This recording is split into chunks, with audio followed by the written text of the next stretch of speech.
नमस्कार मित्रांनो, आज बनवूया मेथीची भाजी. मेथीची भाजी म्हटल्यावर सगळ्यांना कंटाळा येतो की हा कडू आणि काही चव नसते अशी भाजी. पण बघा ही भाजी आपण अशा पद्धतीने बनवली ती घरात सगळ्यांना खूप आवडेल अशी. आमच्या घरात सगळे छोटे मुलांनाही खूप आवडते ही भाजी. तर बघा याची बनवण्यासाठी मी बघा एक कढाईमध्ये 2 पळी तेल घेतले. त्याच्यात असं भरपूर प्रमाणात असं लसूण ठेचून टाकला आहे.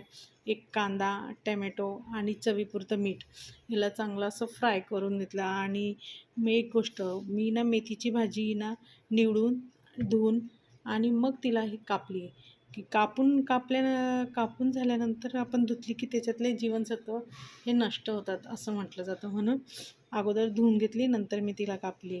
आणि जे आपले रेग्युलरचे घरातले मसाले असतात ते मी याच्यात टाकलेत आणि त्यांना चांगलं मिक्स करून घेतलं. आणि मी अर्धा तास अगोदर मुगाची डाळ ही भिजत घातली होती आणि ही याच्यात मी टाकून दिली. याला पण मस्त अशी मिक्स करून घेतली.